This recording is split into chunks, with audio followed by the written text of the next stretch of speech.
Night my sister introduced her fiancé as a real American hero. I was standing in the parking lot of a cheesecake factory in my scrubs, still smelling like antiseptic and someone else's fear.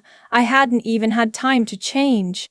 My shift had ended 40 minutes ago, and my sister, I'll call her Noelle because that's her name, and she's always loved the spotlight that comes with it, had texted me 17 times in the span of 2 hours demanding I come to dinner. Not asking, demanding. You have to meet him. Mom and Dad are already here. Don't embarrass me by being late. I almost didn't go. I was exhausted in the way that only 12 hours in a pediatric ICU can make you. The kind of tired that lives behind your eyes and makes your hands feel heavier than they should. But I went, because that's what I do. I always go. That's the part I've never been able to explain to people who didn't grow up in my family. There's a gravity to it, a pull. No matter how depleted you are, no matter how many times the well has run dry, you show up. Because not showing up means 3 days of voicemails from my mother about how selfish you are, and another week of my father's cold silence, and I had learned a long time ago that the cost of not going was always higher than the cost of going. My name is Faye. I'm 31 years old. I'm a registered nurse in the pediatric intensive care unit at a level I trauma center. I've worked nights, doubles, holidays, and shifts that bled into the next day without a seam. I have held the hands of parents who are losing their children, and I have stayed steady for them even when my own hands were shaking on the inside. I am very good at my job. In my family, I am the responsible one. Which is another way of saying I am the one who pays. Noelle is 26. She has never paid her own rent.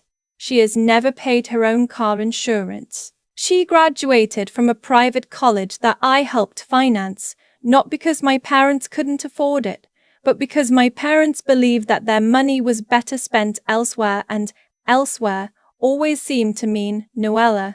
A study abroad semester in Barcelona. A new wardrobe when she got her first office job, a security deposit when she moved into an apartment that was, my mother told me pointedly, in a safe neighborhood, Faye, unlike yours. My apartment was fine, my neighborhood was fine. I had chosen it because it was 12 minutes from the hospital, and I could sleep during my off hours without worrying about the commute destroying what little rest I got.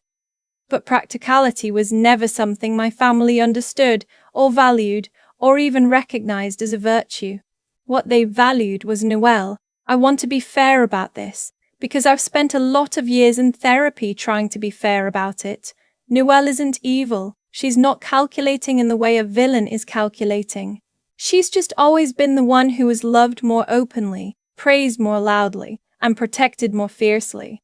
And she absorbed that like water absorbs sunlight naturally without thinking about it. She never had to think about it. That was the luxury she'd been given. I had been given a different kind of education. By the time I was 19, I had a part-time job, a savings account I managed myself, and a very clear understanding that if I wanted anything in this life, I was going to have to build it with my own hands. Not because my parents were poor. They weren't. My father is a regional sales director. My mother teaches part-time at a community college. We grew up in a 4-bedroom house in suburban Ohio with 2 cars in the driveway and family vacations to Myrtle Beach every summer. We were comfortable. The money existed. It just didn't flow equally. I'm not going to sit here and list every single thing I paid for over the years because honestly, the list is long enough to be embarrassing.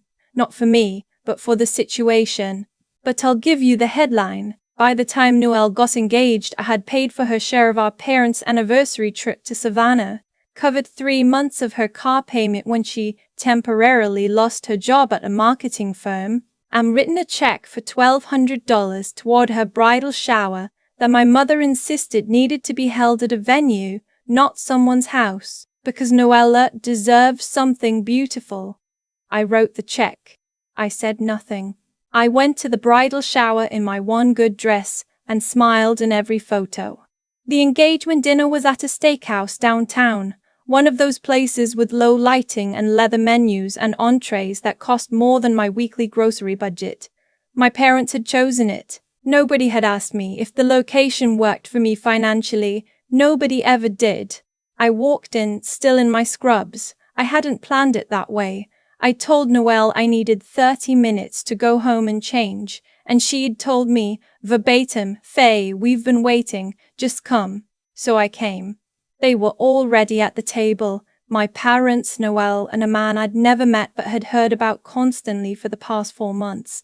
His name was Griffin. He was tall, with a kind of easy confidence that I recognized immediately as the confidence of someone who has never had to fight very hard for anything.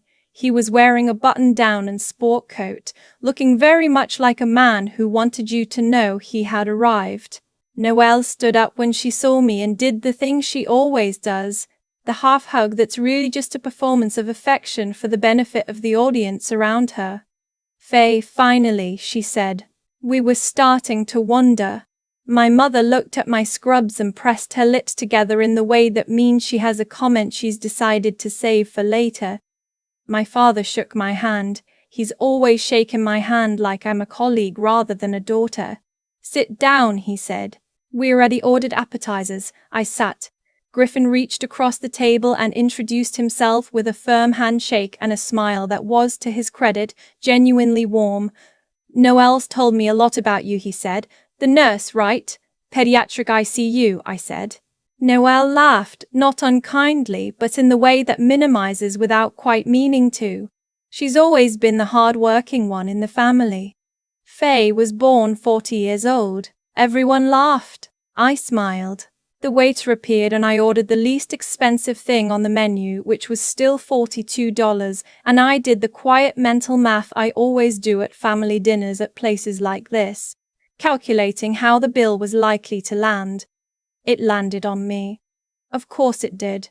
The total was $460 for 5 people, and when the check came my father looked at it, and then he looked at me and he said, "You got this one right, Faye. We didn't bring enough cash, and you know how your mother is about putting large charges on her card. I knew how my mother was about her card. Her card was fine. Her card had a limit of $15,000. I had checked the statement once by accident when she'd asked me to help her with her online banking, and I had seen the balance, and I had understood then, with a clarity that was almost physical, that this was a choice, not a necessity. I put it on my debit card. I said nothing. Griffin watched this exchange with an expression I couldn't quite read. Something shifted in his face, not discomfort exactly, but attention, like he had filed something away. After dinner, in the parking lot, Noelle looped her arm through Griffin's and announced that they were thinking about moving up the wedding timeline. "We found a venue we love," she said. "It's a little over our budget, but how much over?" I asked. She named a number. It was significant. "We were hoping," my mother started, in the particular tone she uses when she's about to ask me for something she knows I won't want to give, "that you might be able to help with some of the costs, as the maid of honor." I had not yet been asked to be the maid of honor. This was how I found out. I looked at my mother. I looked at Noelle, who was watching me with an expression that was somehow both expectant and guilty, the look of someone who knows they're asking too much and has decided to ask anyway. "I'll think about it," I said. I drove home. I sat in my parking lot for a long time with the engine off. Then I went inside and I did something I had never done before. I wrote down, on a legal pad, every significant financial contribution I had made to my family over the past 8 years. Every check, every Venmo, every "you've got this one right, Faye." The number at the bottom of the page made me feel like I was looking at it through someone else's eyes.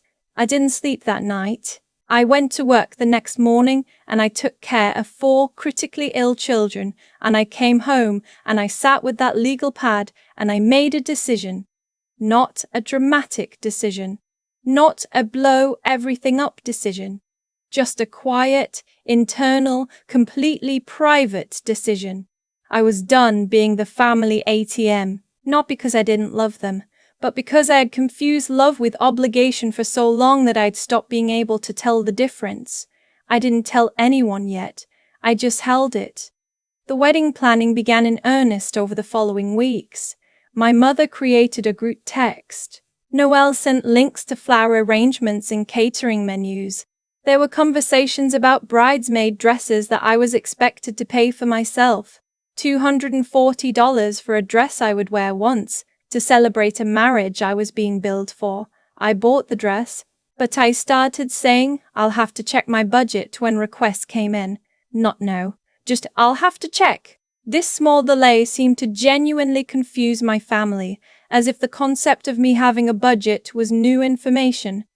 Then came the rehearsal dinner. Griffin had an older brother, a man named Cole, who had served 2 tours in Afghanistan as an army combat medic.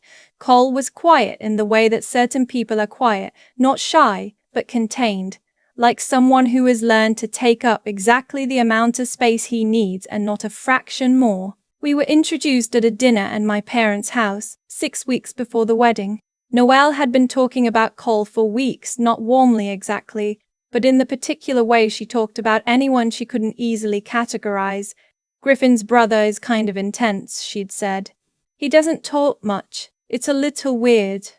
Cole didn't seem weird to me. He seemed like someone who had seen things and was still processing them on a timeline that had nothing to do with dinner party small talk. He sat across from me at the table and didn't say much for the first hour. Then, somewhere between the main course and dessert, he asked me what I did. Pediatric ICU, I said.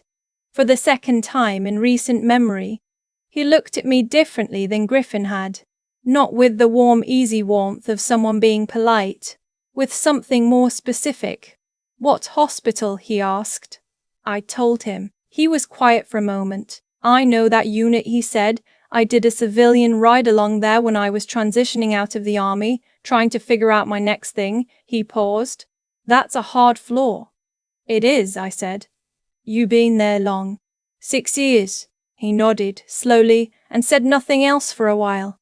But something had changed at the table, at least between the two of us. A recognition, the kind that doesn't need to be performed. Noelle had been watching this exchange with barely concealed impatience, steered the conversation back to the wedding. She had a gift for this, for centering rooms. The night of the rehearsal dinner, I wore my dress uniform. Let me back up. I haven't mentioned this, and I should have mentioned it sooner, but I also serve. I've been in the Army Reserve for 7 years. I'm a captain.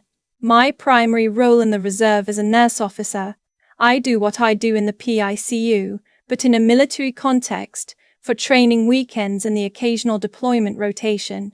It's not the first thing I tell people, because it's not the first thing I tell people, because it's not the first thing I think of when I think of myself. I am a nurse who also serves. That's the order in which it lives in me. I wore my dress uniform to the rehearsal dinner because the venue was a historic downtown hotel and the event was formal, and because Noelle had specifically requested that her wedding party look their best. It was a legitimate choice. It was not a statement. Or rather, I hadn't meant it as a statement. I arrived a few minutes late. I had come directly from a reserve obligation, a weekend training that had run over, and I hadn't had time to go home and change into something else. I walked into the ballroom of the hotel in my army service uniform, with my rank on my shoulders and my service ribbons on my chest. The room had that particular quality that rooms get when someone walks in and the energy shifts before anyone says a word. Noelle was holding a glass of champagne and laughing at something Griffin had said, and when she saw me the laugh didn't stop immediately. It just sort of faded at the edges, the way a radio signal does when you drive out of range. "Say," she said, I thought you were going to wear the blue dress." "I came straight from drill," I said. "I'm sorry I didn't have time." "It's fine," she said in the tone that means it is not fine. She turned back to Griffin. "Doesn't she look official?" she said. Not a question, pitched somewhere between a compliment and a joke, angled at the room. The room laughed politely. I found my seat. My mother found me approximately 4 minutes later and leaned down to murmur, "You couldn't have just gone home and changed." People are going to think you're trying to make it about yourself. I looked at her. I came from drill, Mom. I've been on base since 6 this morning. She straightened up. You could have called and told us you'd be late. I did not say what I wanted to say. Cole was at the bar. He had seen me come in. He crossed the room to where I was standing and offered me a drink, sparkling water, because he'd noticed I wasn't drinking, and I didn't know how he'd noticed, but he had. And he stood next to me in the slightly sideways way that people stand when they want to be beside you without crowding you. That's a captain's insignia, he said. It is. Reserve? 7 years. He raised his glass slightly. Not a toast, just an acknowledgement, the kind that means, I see you, you don't have to explain yourself to me. Dinner was served. Speeches were made. Noelle's best friend gave a toast that was 7 minutes long and included a slideshow. My father gave a toast that mentioned Noelle's great taste in choosing Griffin and did not mention me. When it came time to pay, because my parents had made a reservation they could not actually cover, a pattern so familiar I could have set my watch by it, my mother caught my eye from across the table with an expression I have seen my entire life. The expression that says, "We need you." I took a breath, and I said, for the first time out loud at a family function in front of witnesses, I can't cover this one, Mum. I'm at the limit of what I can contribute to the wedding expenses. You'll need to work it out with the venue. The table went very quiet. Noelle's fork paused halfway to her mouth. My father looked at me like I had spoken in a foreign language. My mother said, "Faye, I love you," I said. I'm not able to do this one. What happened next is the part that still surprises me when I think about it. Noelle set down her fork, and then she turned on me with the particular kind of anger that comes from someone who has never been told no by the person they most expected to never tell them no. "You are unbelievable," she said. "Do you know how long we've been planning this? Do you know what tonight cost? You always do this. You always make things about you, Noelle." Griffin's voice. She stopped. "Noelle, enough." The way he said it was not harsh, but it was final, and it was the kind of final that she recognized because she closed her mouth. Griffin looked at me. He looked at my uniform, and then he looked at Cole. Something passed between the brothers, the shorthand of people who grew up in the same house. Cole set down his glass and said, quietly, to the table, "Faye has been subsidizing your family's expenses for years. I'm not going to sit here and watch her get called selfish for stopping." Noelle stared at him. "I don't know the full scope of it," Cole continued, still calm, still measured, "but I've been paying attention this evening, and I know what it looks like when someone's been carrying more than their share for a very long time." My father opened his mouth. "She is a captain in the United States Army Reserve," Cole said. And there was something in his voice that had nothing to do with volume and everything to do with weight. "She has worked in a pediatric intensive care unit for 6 years. She has, by my rough count tonight, contributed more to this event than anyone else at this table, including the couple it's celebrating." He paused. "She is not selfish. She is exhausted." The room held its breath. Noelle looked at Griffin, who was looking at the tablecloth. Then she looked at me, and I don't know what she saw, but something in her face changed, not immediately, not into an apology that would come later, months later, in a phone call that lasted an hour and a half and left us both wrung out and tentatively, carefully, closer than we'd been in years. But in that moment what I saw on my sister's face was something I hadn't seen before. Recognition. Like she was looking at me, actually looking, for the first time in a very long time. My mother paid the rehearsal dinner bill. My father was quiet in the car. Cole walked me out to the parking lot, and we stood for a few minutes in the cool night air, not saying much, because we were both people who understood the value of not saying things that don't need to be said. "You doing okay?" he asked. "I think so," I said. And then, because it was true, "I actually think I am." He nodded. He had a quality that I had only encountered in a handful of people, the ability to make silence feel like companionship rather than absence. For what it's worth, he said, what you do, both things, the hospital, the uniform, that's not small. I know, I said, and it was the first time in a long time that I had said those two words and meant them all the way down. The wedding happened. It was smaller than originally planned, because the budget that had always been theoretical was suddenly, for the first time, actually finite. It was beautiful anyway. Noelle cried at the altar, the real kind of crying, the kind you can't choreograph. Griffin held her hands and looked at her like she was the only thing in the room. I stood at her side in the bridesmaid dress I had bought myself, and I watched my sister get married, and I felt something loosen in my chest that had been knotted there for longer than I could accurately measure. After the reception, when most of the guests had filtered out, and the DJ was packing up, and the venue lights had come up to that unflattering bright that tells you the night is over, Noelle found me at a corner table with my heels off and a piece of cake I'd finally gotten around to eating. She sat down across from me. She was still in her dress. Her makeup had held up better than expected. I owe you an apology, she said. Several, probably, but tonight at least. I looked at her. Yeah, I said. You do. She nodded. She didn't flinch from that. I didn't understand what I was asking you to be, she said. I think I told myself you were just capable, and I mistook capability for limitlessness. I thought about that. That's a pretty good way to put it. Griffin helped me understand. And Cole. She glanced across the room to where Cole was helping Griffin's parents into their coats. He's good, Faye. I know, I said. He likes you. I know that too. She laughed. The real one.